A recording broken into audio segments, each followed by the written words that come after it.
olup atar. Çınay açık elaydı. Yok, var bir şey yok. Keyinde yaşamadı. Halle eskileri getirdim. Başka aile yok.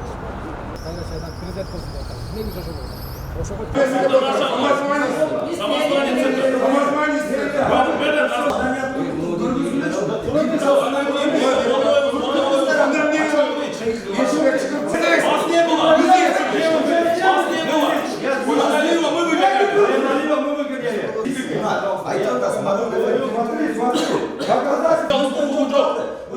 Sizge hoşlamak için onlar evde 5 dakika oturuz bas.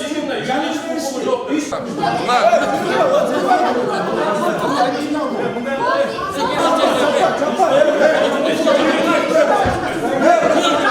Hiç kim çapma etmiyor.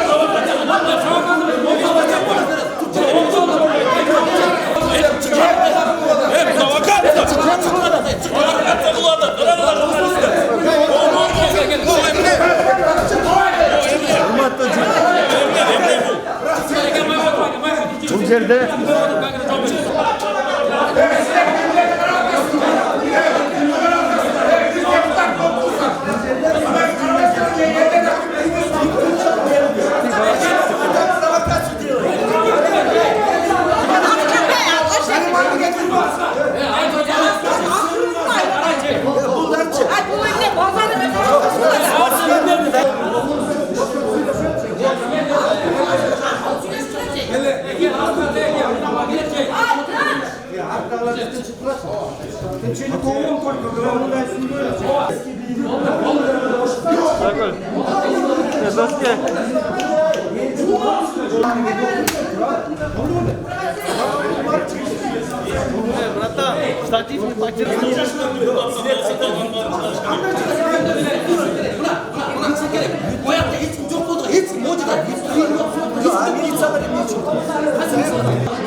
Sadır Bayken çakırdı de Huk kula hey!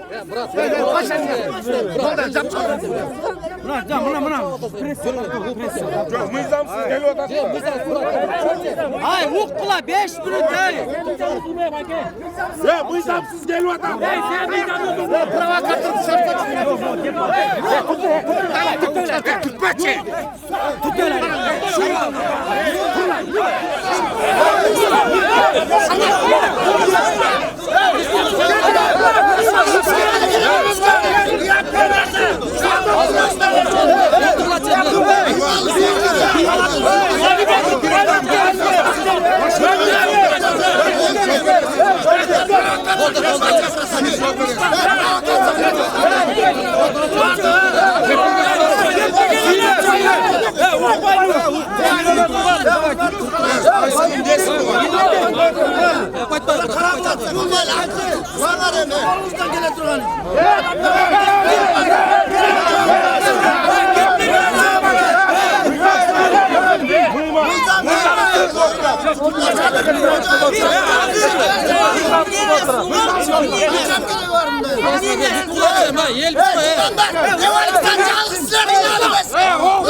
Hazır men Sadır Nurgajoyev bilen süйлöштüm. Hacerda mekençilikler oturат deydi. Hazır men barıp kelem. Egerde agisi get dese ketem. Kal dese kalam. Kalыңыз. Bravo.